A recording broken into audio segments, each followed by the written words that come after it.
Mirrors and Dreams, Book 2 of the Unseen Scar series, written and narrated by C.R. Saxon. Chapter 31.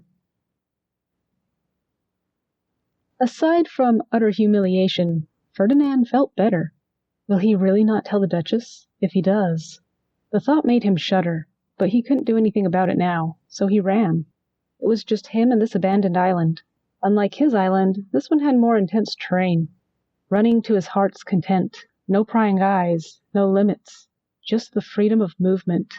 He'd failed horribly this week, but he didn't care. Neither did he care that he didn't care. Right now, in this moment, he was so alive he could live forever. Right now, he could fix everything he'd done wrong. Right now, he was so powerful, nothing could hurt him. Just like the rage in Dea's office, he slipped into this feeling and let go of all his reservations. Here, there was no one to hurt or disappoint. No danger, nothing. Just a perfect feeling to fold himself up in. An invincible smile. Everything down to his soul relaxed. This is nice. No voice. Even the second one was gone. Have I ever felt this good? This week was bad. But right now, this is all I need. Like this. Evelyn. Her name floated through his head and made him smile. Emil's gone. I can see her tonight. His feet sped up as if running faster would make night come sooner. The ocean filled his view. This was a great spot. The hill continued up, flattening out nicely for lounging. The grass was soft, perfect for a nap, but Ferdinan kept going. That view was best seen from the edge. Bright, vibrant colors took on a surreal tint. His foot rounded the sharp edge, and he pushed off with all his might. Smiling, he looked down at the jagged rocks below him. They lined the cliff face before meeting up with sand and ocean. Details of those rocks grew sharper, more focused with each heartbeat. Yes, this is right. Denalia trying to cheer him up was well-intentioned, but more painful than helpful. Zephyr was relieved when she had to teach, though that relief quickly turned into brooding. Pieces scattered around his brain, but they didn't line up. What don't I know? Locking his door, Zephyr laid on the floor, considering. Memories flooded his mind, but they weren't useful. The elf knows. She keeps pointing me to it. A bitter laugh escaped his lips. How much pain do I have to suffer for a straight answer? Having his skin carved again didn't sound so bad. Closing his eyes, he waited, but she never came. Neither did her twilight beach appear. Why isn't this working? She said this wasn't a dream. If his time with her were visions, then he should have some control. Closing his eyes again, he considered how one searched for the heart of a vision. This thought he held tightly as his body relaxed and his mind slipped away. I'm afraid I turned you into more of a monster. Zhao pulled his gaze from the screen to face Herard. Excuse me? You go to class, keep your sessions with Master Lucet, eat every dinner with me, and lie quietly in bed at night. Herard didn't let his gaze waver from Zhao. But you still don't talk to me. You still wear that fake smile. You still lie to yourself. You worry too much. I'm fine. I've gained back the weight I lost, caught up on everything I fell behind on. I'm doing everything I always did. That's the problem. Yeah, everything you always did. What do I have to do to convince you? A long moment passed. Sitting, the couch looked at the future news squarely. I want to listen. I want to help with whatever I can. Thank you. You've always been a great brother, but there's nothing to worry about. Zhao altered his smile to reflect his gratitude. I didn't mean to worry you. I didn't realize I was till you dragged me out of my lab, but I've worked hard and overcome that. I'm okay, truly. And should I need help again, I'll seek it before hurting someone enough they confront me. Pain twisted Herard's face and heart. Many kinds of pain. The pain of failure, of watching another suffer, of seeing a bitter ending where there doesn't need to be one. The pain of helplessness. I know you better than my own siblings. There isn't a memory I have that doesn't include you, my island brother. I love you. I'm worried about you, and I hate how incompetent I am to help you. I hope. Please stop running away from your heart before it's too late. 2, 3 times Zhao tried responding, but sat there at a loss. Whether here or after graduation, I'll always listen when you decide to talk. Standing, Herard squeezed Zhao's shoulder. Then he left the suite. There wasn't anything more he could do, and the healer had others to care for, not to mention himself. Why did he do that? Oya couldn't catch him, but she knocked him out of the rock's path, a little too aggressively. But if she moved any slower, she wouldn't have made it, if not for Yuan catching him. Soaring down, she landed as her old friend gently laid Ferdinan on the sand. He could have died. Why did you do that? He was unconscious, so there was no answer, but she screamed anyway. "Do you know what I'm doing for you? Do you know?" Dropping to her seat, she pounded the ground, but with the adrenaline wearing off. I shouldn't have taken so long. The thin rope of connections glowed in the evening dark. She didn't even have a chance to add to their number because she was seeing to Itano's successor. One more thing went wrong. Another scream left her. For the first time, Oya was forced to acknowledge that running from fire to fire was as useful as counting stars. Grabbing his head, she delved in, dragging him to her twilight beach. There was one form of hers he'd seen. Morphing into it, she approached. He was having fun running. So why? What possessed him? In the distance he sat, a too-thin boy bleeding profusely from his gut. He looked like he was ready to laugh. Then something burst from his stomach. You were smiling at the rocks that impel you. Why?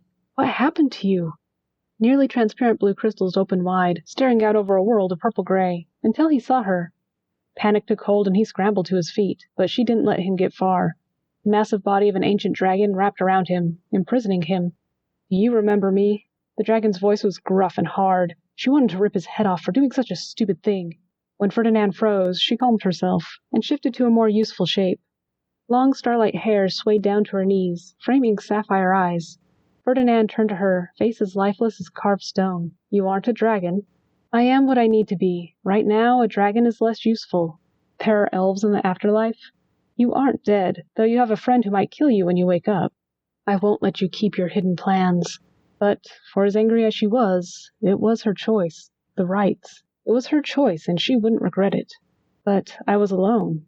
The very sight of him was pain. His cloudy soul had turned from white to green. That hole in his chest was larger. Now a new hole was torn from his stomach. His blood is black. Now it was the elf's turn to freeze. That wound will kill you. Looking himself over, Ferdinan shrugged and shook his head. I'm not injured. You still can't see? See what? I can't do this alone. If she could do anything at all. Closing her eyes, she reached out in every direction for his presence. When she found the man, she dragged him here as well. A comet landed in a flash of brilliant light. That light filled the entirety of the dreamscape. What did you do to me? Fisherman? Ferdinan rubbed at his eyes. Ferdinan? The irritation from a moment before disappeared at the sight of the boy. He needs healing. Moving closer, the fisherman assessed the boy's stomach. Ferdinan stepped back. What are you doing? You don't feel anything? Shocked, the fisherman studied the boy closer. There's nothing to feel.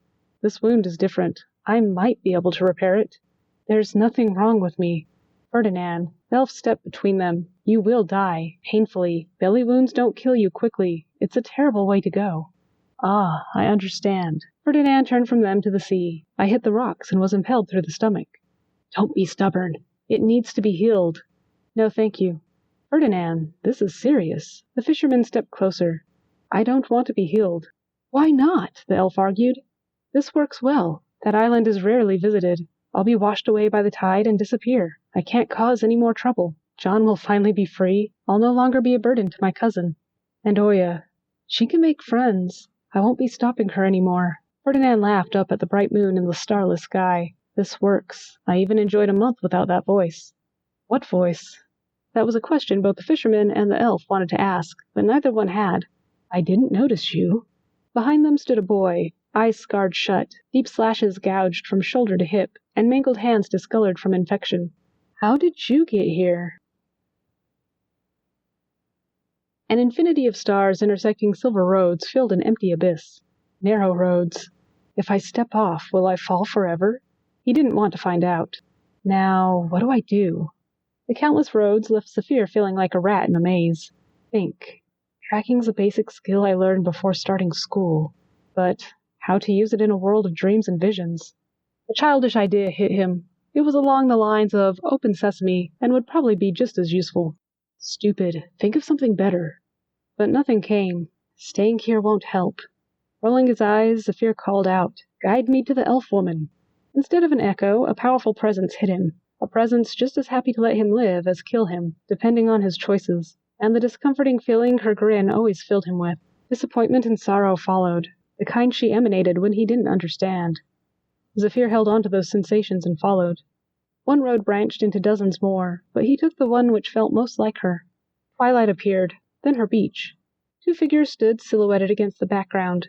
Then something fell from the sky, turning dusk to noonday. Closer he edged until he could hear them. John will finally be free, and I'll no longer burden my cousin. This works well. I even enjoyed a month without that voice." "What voice?" Zephyr blurted before he realized he'd spoken. Why did his training vanish when the elf was nearby? "How did you get here?" Though confused, respect twinkled in the elf's sapphire eyes. "What's going on? What are you doing with my cousin?" "My prince?" The prince stood, eyes glued on Ferdinan. What happened to him? The longer he looked, the more his insides revolted. Dropping to his knees, the prince retched. "No, I did horrible things to him, but never this." A sunken hole consumed the majority of Ferdinand's chest, centered over his heart. Darkened cracks splayed all around his head. Scars Zephyr hadn't seen when Ferdinand removed his shirts covered him. Most gruesome of all was Ferdinand's stomach. It looked like someone had lit a small bomb in it. Thick, blackened blood oozed out, and something dark and fuzzy clung to the edges of the wound. Gaining control of himself, Zephyr turned to the elf. "What is this? I never did this!" The elf stepped between them. "What do you see?" "What is that?" Zephyr's hand shouted more passionately than his tongue. "His soul." An older man in a fishing hat answered, steadying Zephyr. "You both have festering wounds. I can clean them." "If you can fix him, then do so," Golden Hands demanded. He refused. Zephyr pushed past the elf to grab his cousin. "Why? How can you stand being like this?" Ferdinand didn't flinch. He didn't kneel or show the propriety expected of him. He simply turned to the two adults. "You're manipulating me with a hallucination? My prince would never act like this. There's no reason for him to concern himself with me. Neither will I change my mind. This is your cousin." Gentleness filled the elf's words. "My prince would be happy to be rid of me." Ferdinand looked at him with pity. He wouldn't spout such nonsense. "He thinks I'm a dream? Or is this my own elaborate story?"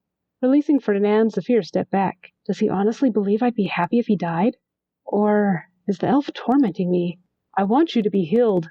"We all want things we never get." Ferdinand sighed as if the world was too much and he no longer cared. Zephyr's hands flew, punctuating every word. "I command you to accept healing." "Only my prince can command such a thing." Turning away, Ferdinand approached the fisherman. "Thank you for your offer, but I've wasted enough of your time. That wound won't kill you right away. I'll wait should you change your mind." "Fisherman, do as you wish. It'll be over soon enough. Everyone can be happy again." Sidestepping, Ferdinand approached the elf and bowed to her. "It's been a pleasure meeting you. Dreams about something other than the dead. Thank you. If you don't mind, it's been a while since I've played with Lady Evelyn. That was rude of me. I should visit her." Before the elf could respond, Ferdinand stepped through a door that wasn't there.